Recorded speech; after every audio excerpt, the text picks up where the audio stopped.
미국 크리스찬 중산층 가정에서 그 자녀들에게 행하는 두 가지가 있습니다. 하나는 자녀를 크리스찬 대학에 보내는 것입니다. 왜냐하면 요즘에 세상의 그 대학들이 너무 세속화되고 또 그 자녀들이 세속으로부터 그들이 빠지지 않기 위해서 크리스찬 대학을 보냅니다. 또 하나는 그 크리스찬 가정에서 그 자녀들에 대해서 키울 때 매를 들게 합니다. 매를 듭니다. 그들을 징계합니다. 그런데 성경에 보면 분명히 그 아비가 자녀에게 징계하라고 되어 있습니다.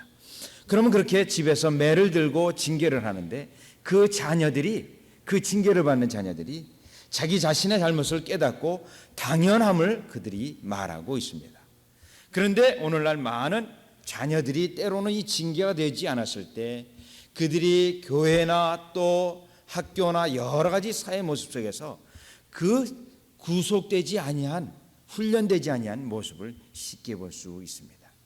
그런데 오늘 성경의 히브리서의 교동문에 있는 것 같이 아비도 자녀를 징계하고 하나님께서도 우리의 자녀, 우리를 징계하시는 것을 말씀하고 있습니다.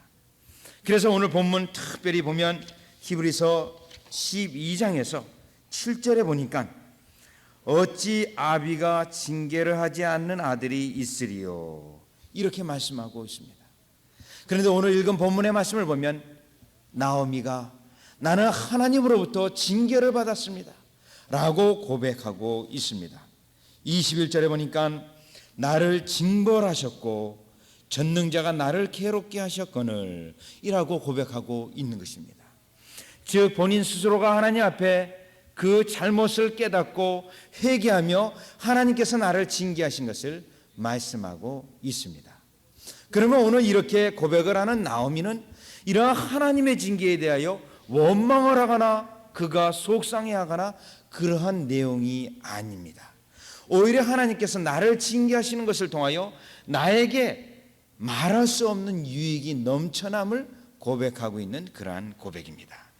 따라서 오늘 이 본문을 보면서 하나님께서 우리로 사생자로 버려두지 아니하시고 참 아들들로 인정하는 그 증거가 징계를 통하여 이루어지는 그 유익을 한번 살펴보고자 합니다. 자, 그러면 먼저 19절을 보시면 1장 19절을 보시면 이에 그 두 사람이 행하여 베들레헴까지 이르니라. 베들레헴에 이를 때에 온 성읍이 그들을 인하여 떠들며 이르기를 이가 나오미냐 하는지라. 나오미가 그들에게 이르되 나를 나오미라 칭하지 말고 마라라 칭하라. 자, 이 19절의 말씀을 보면 많은 동네 사람들이 그 나오미와 그 며느리가 오는 모습을 보았습니다. 그러면서 나오기를 이는 나오미가 아니냐라고 그 질문을 하고 있습니다. 이 질문은 그냥 하는 질문이 아니라 조소하는 질문입니다. 조롱하는 질문입니다. 이 조롱하는 질문에 대해서 나오미는 이야기하기를, 말하기를 나를 나오미라 칭하지 말고 마라라 칭하라, 이렇게 말하고 있습니다. 이것을 깊이 이 본문을 살펴보면 나오미가 상당히 겸손해져 있는 모습을 보게 됩니다. 하나님의 징계를 통하여 너무나도 겸손해져 있는 모습을 볼 수 있습니다. 이것은 너는 나오미가 아니냐 하고 조롱하는 소리에 때로는 우리가 겸손하지 아니하면 이렇게 얘기할 수 있습니다. 나는 더 이상 이제는 너희들처럼, 너희들이 나를 정말 이렇게 조롱한다 할지라도 나는 죽지 않았어. 나는 아직도 건재해. 무슨 소리야? 나는 아직도 나옵니다. 이렇게 이야기할 수 있습니다. 그런데 20절에 보면 분명 나오미라 칭하지 말고 마라라 칭하라. 이 나오미라는 이름은 기쁨이라는 뜻입니다. 그러면 마라는 뜻은 쓴 경험을 하였다라는 뜻입니다. 이제 나는 하나님의 징계를 통하여 쓰디 쓴 경험을 통하였고 이제 나에게는 기쁨이 있는 것이 아니라 쓴 경험으로 말미암아 겸손해졌다는 것입니다. 나는 이제 더 이상 과거의 그러한 기쁨의 나오미를 통하여 나 자신을 드러내는 그러한 나오미가 아니라 겸손해진 나오미를 말하고 있는 것입니다. 즉 이 말씀은 오늘 때로는 우리가 환난을 당하고 고난을 당할 때 우리에게 자존심이 있을 수 있습니다. 때로는 나의 친한 친구를 만났을 때 아니 그렇게 잘 나가던 당신이 이게 무슨 꼴이냐고, 머리에는 머리가 휘어지고 왜 얼굴이 쭈글쭈글해졌냐라고 이야기를 들을 수가 있습니다. 그러면 여러분 이야기를 들을 때 내 속에 자존심이 칵 올라와서 나는 아직도 건재해, 내가 아직도 내가 남아있는 힘이 있다라고 내 자존심을 내세울 수가 있습니다. 그런데 오늘 본문의 이 나오미는 나의 자존심을 다 던져내어버리고 낮아진 겸손한 모습을 통하여 하나님께서 나를 징치하셨고 징치한 그 모습, 나를 인정하는 모습을 보여주고 있습니다. 제가 아는 잘 아는 전도사님이 있습니다. 그 전도사님은 소아마비입니다. 이 소아마비에 대해서 자기 자신이 용납하지 않았습니다. 자기 자존심이 나는 소아마비가 아니다 라는 것이 늘 그 생각 속에 있습니다. 그런데 어느 날 하나님의 큰 은혜를 받고 그가 수영장을 같이 가게 되었는데 그 수영장에서 자기 자신의 하체를 내놓게 되었습니다. 이제 나의 자존심을 완전히 내어던진 것입니다. 내 모습 그대로 내가 소아마비인 것을 인정하고 나의 자존심을 내던져진 모습을 보여주었습니다. 오늘 나오미가 그러한 모습입니다. 하나님으로부터 징계를 받아서 내 자신이 낮아지고 겸손해진 그 모습 속에서 자존심을 다 내어던져버리고 내 있는 그 모습을 사람들 앞에 증거하는 그 모습을 지금 말씀하고 있습니다. 우리가 하나님의 때로는 징계를 받을 때 우리의 자존심이 다 내어던져져 버리고 우리가 스스로 낮아지는 겸손해지는 모습이 하나님의 징계를 통하여 얻어질 수 있는 유익 중에 하나입니다. 성경을 보면 욥이라는 인물이 나와 있습니다. 욥은 진실로 하나님을 섬겼습니다. 그런데 사단의 시험을 통하여 하나님께서 그에게 시험을 허락하셨습니다. 시험을 허락하고 수많은 환난을 당하고 있습니다. 그 환난을 당하고 있을 때 친구들이 왔습니다. 위로를 하려고 세 친구가 왔습니다. 친구가 와가지고 욥에게 권면을 합니다. 너가 이런 잘못을 했기 때문에 이런 어려움을 겪는 거 아니냐 하고 이 모양 저 모양 권면을 합니다. 그 권면을 듣다가 가만히 생각해 보니 욥의 마음에 자존심이 슬슬 교만한 마음이 싹트게 되었습니다. 아니 나는 분명 저 친구들보다도 신앙생활을 훨씬 더 잘했는데 저들이 나에게 권면하니 도무지 자존심이 허락하지 않습니다. 그래서 친구들의 권면에 대해 귀를 막습니다. 더욱더 교만해집니다. 그러면서 친구들에게 오히려 화를 내고 그들보다 내 자신이 더 의롭다는 것을 증거하기 시작했습니다.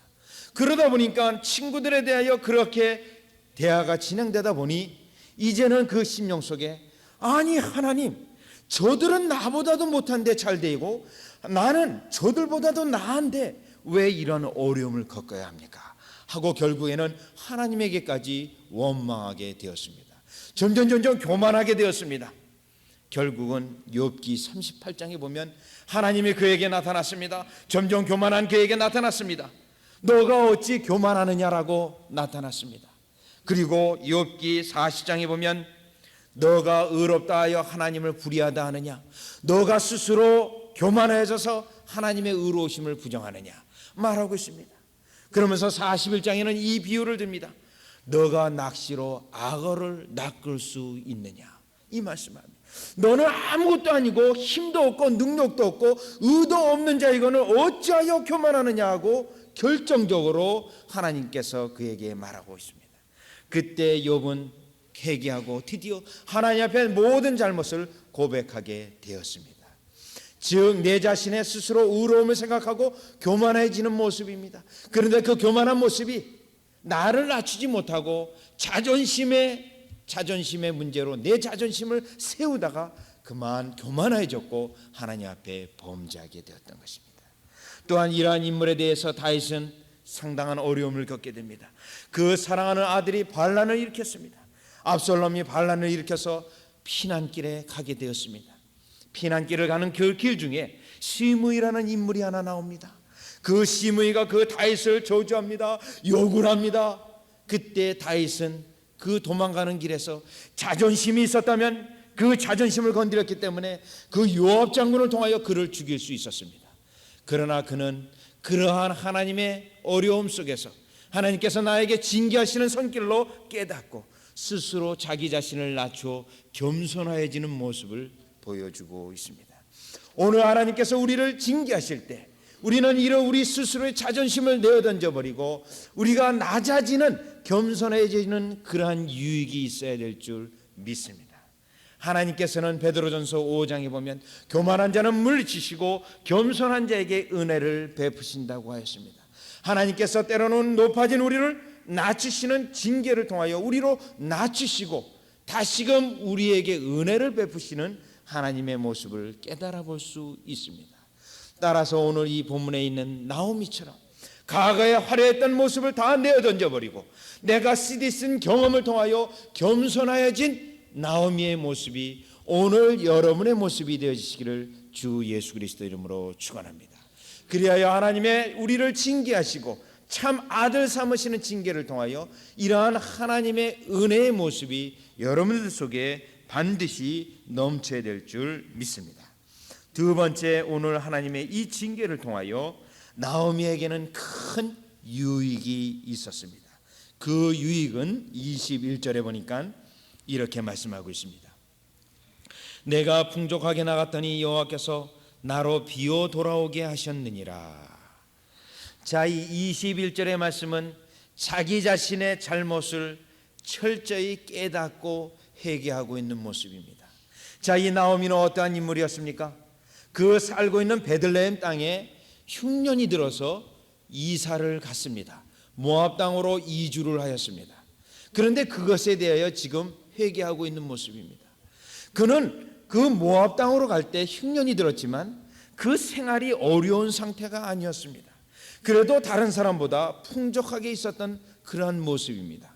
그런데 21절에 내가 풍족하게 나갔더니 이렇게 풍성하게 살고 있었음에도 불구하고 흉년이 들었다고 하여 모압 땅으로 이사간 자신의 모습을 회개하고 있습니다. 즉 어떠한 자신의 모습입니까? 욕심으로 똘똘 뭉쳐진 자기 자신의 모습을 회개하고 있습니다. 충분히 먹을 것이 있었음에도 불구하고 흉년이 들었다고 하여서 하나님의 백성을 떠나서 그 우상의 땅으로 간 자기 자신의 모습을 회개하고 있는 것입니다. 즉 자기 자신의 욕심을 채우기 위하여 먹을 것이 있었음에도 불구하고 이사간 자기 자신의 모습을 회개하였다라는 것입니다. 히브리서 12장 4절의 말씀을 보면 하나님께서 그 백성을 징계하실 때 징계하시는 그 목적과 이유가 있습니다.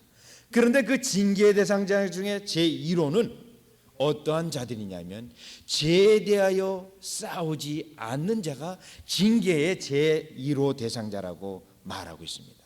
그러면서 12장 4절에는 너희가 죽기까지 죄에 대하여 싸우고 대항하지 않았다는 말씀입니다. 그런데 오늘 나오미는 이러한 죄에 대하여 그 자신이 무디어져서 죄를 범하였습니다. 그런데 징계를 통하여 이 죄를 깨닫고 회개하는 나오미의 모습이 오늘 본문에 나와 있습니다.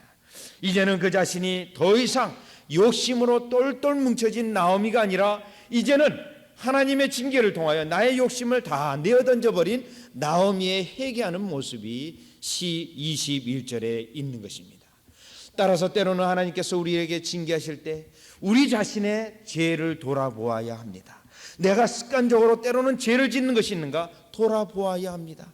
하나님께서 반드시 고쳐야 될 죄가 있는지 돌아보아야 합니다. 혹시는 또 내가 욕심껏 살고 있지 않는가를 반드시 돌아보아야 합니다. 특별히 성경에서 욕심껏 살다가 하나님의 징계가 수없이 계속되어졌던 인물이 하나 있습니다. 야곱이라는 인물입니다. 그는 자신의 욕심을 채우기 위하여 아버지도 속였습니다. 또 형도 속였습니다. 그러고도 모자라서 삼촌 집에 가서는 또 삼촌을 속였습니다. 그래서 그는 그 인생에 그 고난이 계속되는데 그 꾀에 둘러싼 욕심에 인하여 그 하나님의 징계가 계속되는데 몇 년간이나 지속되었냐면 약 40년, 20년에서 40년 동안 징계 하나님의 그 손길 아래에 있게 되게 됩니다.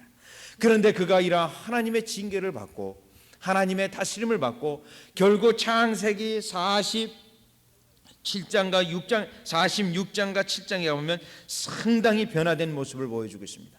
어떻게 변화됐냐면 그 사랑하는 자신의 아들이 애굽에서 총리가 되었다는 소식을 듣게 됩니다. 그러면 이제는 그는 애굽으로 내려갈 것이 당연했습니다. 욕심껏 사는 인생이었기 때문에 아들이 국무총리로 출세하였으니 이제 나도 출세를 그 맛을 보는구나 하고 당장 뛰어내려가야 될 그 인물이 46장에 보면 얼마나 변화되었는지, 하나님 과연 내가 이 애굽 땅으로 내려가야 됩니까? 하나님 가나안 땅을 버리고 애굽 땅으로 내려가야 됩니까? 하고 기도하기 시작했습니다. 과거 같으면 그가 뛰어내려갈 그가 하나님을 생각하는 인물이 되었습니다. 자기 자신의 욕심보다는 하나님을 생각하는 인물이 되었다라는 것입니다. 하나님께서 때로는 우리를 징계하시고 우리를 이렇게 다스리는 것을 통하여 나의 죄된 삶을 떠나가게 하시고 욕심껏 사는 인생을 포기하게 하시는 하나님의 손기름을 깨닫고 우리가 이러한 욕심껏 사는 인생에서 떠나 하나님을 기쁘시게 하는 인생이 되어야 될 줄 믿습니다. 모세 역시 그러한 인물이었습니다. 모세는 혈기가 등등한 인물이었습니다. 얼마나 혈기가 등등했냐면 주먹으로 사람을 때려잡을 정도로 그는 혈기가 등등했습니다. 그러나 40년의 징계의 생활, 광야의 생활을 통하여 하나님께서 그에게 말씀하시기를 민수기에 이 세상에 있는 지면에 있는 모든 사람보다 그가 온유하다라고 말하고 있습니다. 하나님께서 그에게 징계하심을 통하여 죄된 삶이 다 떠나가고 온유한 사람이 되었음을 말씀하고 있습니다. 오늘 21절의 말씀을 통하여 하나님께서 나오미의 징계를 통하여 나오미가 이제는 죄된 삶을 떠나서 욕심껏 사는 인생에서 떠나 하나님을 생각하는 인생이 되었던 그러한 징계의 유익이 우리 가운데 넘치시기를 주 예수 그리스도 이름으로 축원합니다. 계속해서 오늘 본문을 통하여 이 하나님이 나오미에게 징계를 통하여 나오미가 누리는 유익이 또 하나 더 있습니다. 그 유익은 20절과 21절의 말씀을 보면 특별히 나오미가 하나님을 대하여 여러 번 반복하는 구절이 있습니다. 20절에 보면 이는 전능자가 나를 심히 괴롭게 하셨음이니라. 이제 하나님에 대하여 말씀하기를 전능자라고 고백하고 있습니다. 21절에는 내가 풍족하게 나아갔더니 여호와께서라고 고백을 하고 있습니다. 나의 주라는 고백을 드리고 있습니다. 그뿐만 아니라 또 반복하고 있습니다. 여호와께서 나를 징벌하셨고, 여호와라는 이름을 또 말씀하고 있습니다. 그뿐만 아닙니다. 다시금 21절 후반절로 넘어가면 전능자가 나를 괴롭게 하셨거늘 전능자라고 고백하고 있습니다. 자, 이 나오미는 모압 땅으로 갈 때 하나님에 대하여 전혀 생각하지 아니하는 그러한 인물이었습니다. 그런데 지금 하나님의 징계를 받고 지금 20절, 21절에는 하나님, 여호와 하나님, 또 그 하나님을 부를 때 전능자 하나님이라고 고백을 하고 있습니다. 즉 하나님의 징계를 통하여 이제는 자기 인생 멋대로 살던 인생이 하나님을 철두철미하게 생각하는, 하나님의 뜻을 생각하는 그러한 인물이 되었다라는 것입니다. 에레미야 31장 18절에 보면 이렇게 말씀하고 있습니다. 주께서 나를 징벌하심에 멍에에 익숙지 못한 송아지 같은 내가 징벌을 받았나이다. 하나님으로부터 징계를 받았는데 그 징계받았던 나의 모습이 멍에를 매기 싫어하는 송아지라고 표현되고 있습니다. 그러면 이제는 이러한 하나님의 징계를 받은 이후에 멍에를 거부하는 송아지가 아니라 멍에를 매기를 즐겨하는 송아지인 모습을 말씀하고 있는 것입니다. 즉 징계를 받은 나오미는 이제 하나님을 떠나 멋대로 살던 나의 인생이 하나님을 철두철미하게 생각하며 하나님의 말씀과 하나님의 뜻을 생각하는 그러한 나오미가 되었다라는 말씀입니다. 따라서 하나님의 징계는 우리로 하여금 이렇게 하나님을 찾게 할 뿐만 아니라 하나님을 우리 심중 가운데 모셔드리는 유익이 있다라는 것입니다. 특별히 다윗은 하나님을 기쁘시게 했습니다. 그러나 그 가운데 때로는 그가 실수도 있게 되었습니다. 그가 어떤 실수를 범하게 되냐면 하나님의 언약궤를 성소에 모셔오려고 합니다. 성소에 모셔오려고 할 때 그 언약궤는 이 봉을 끼워서 메고 옮겨야 하는 언약궤입니다. 그런데 하나님의 말씀에 대하여 그가 잠시 망각을 하여서 수레에다 싣고 오게 됩니다. 소를 해가지고 수레에 그 언약궤를 둘둘둘둘 싣고 오게 됩니다. 그러다 봐 그 소가 크게 움직이는 것을 통하여 언약궤가 넘어가려고 했습니다. 그때 웃사라는 자가 그 언약궤를 꽉 잡습니다. 그때 하나님께서 징계하셔서 웃사가 현장에서 죽습니다. 그 현장에서 죽는 모습을 보고 다윗이 하나님을 향하여 분한 마음이 생깁니다. 하나님, 내가 이렇게 하나님을 향하여 선한 일을 하는데 왜 이런 죽어나가는 일이 생겨야 됩니까? 라는 분한 마음이 생깁니다. 3개월이 지나게 됩니다. 드디어 깨닫게 됩니다. 왜 하나님이 그를 죽이시고 징계하셨는지 깨닫게 됩니다. 하나님의 법대로 하지 않았다는 것을 깨닫게 됩니다. 그래서 다시금 이제는 제사장과 레위인을 구별하여서 하나님의 언약궤를 모셔오려고자 할 때 그들을 성별시키고 그들로 하여금 메고 오게 하는 역사가 있습니다. 하나님의 징계를 통하여 자신이 하나님의 말씀대로 살지 않았다는 것을 깨닫고 말씀대로 살고자 하는 변화된 모습이 그에게 있는 것입니다. 바로 하나님의 징계는 우리로 하여금 말씀을 떠나 살던 우리로 하여금 다시금 말씀으로 돌아오게 하고 하나님 없이 살던 우리로 하여금 하나님을 생각하게 하고 그 하나님으로 하여금 우리 심중 가운데 모셔드리는 역사가 있게 한다는 것입니다. 그런데 이러한 하나님을 내 심중에 모셨는데 오늘 본문에 나오미는 그 하나님에 대하여 전능자라고 반복하고 있습니다. 이 전능자라고 하나님 고백하는 것은 베드로전서 5장에 보면 하나님의 능하신 손 아래에서 겸손하라. 하나님의 능하신 손 아래에서 겸손하라. 그리하면 전능자 하나님께서 너희를 다시 높이시리라 말하고 있습니다. 즉 하나님께서 나를 이렇게 징계하셔서 나로 낮추게 하시고 하나님을 생각하게 한 그 하나님께서 나를 징계하셨지만 다시금 회복해 하신다라는 하나님이 나와 있는 것입니다. 따라서 나오미는 전능자 하나님 하면서 하나님 나를 징계하셨지만 내가 겸손하고 하나님을 중심에 모셔두면 하나님께서 다시 나를 세워주시고 높이실 것을 확신하는 그러한 고백인 것입니다. 오늘 하나님께서 우리로 하여금 하나님의 법을 따라가게 하기 위하여 하나님을 우리 심중에 모시기 위하여 우리로 징계하십니다. 이러한 징계가 있을 때 우리는 하나님을 중심에 모시고 하나님을 생각하고 묵상할 뿐만 아니라 우리가 겸손할 때 반드시 하나님이 우리를 높으시게 한다라는 전능자 하나님을 묵상하는 여러분이 되시기를 주 예수 그리스도 이름으로 축원합니다. 하나님께서 우리를 징계하시는 것은 지극히 당연한 것입니다. 그것은 우리로 하여금 하나님의 참 아들이라는 것을 증거하는 것입니다. 이 하나님의 징계는 모두 다 받는다라고 말하고 있습니다. 하나님의 자녀된 자는 모두 다 받는 것입니다.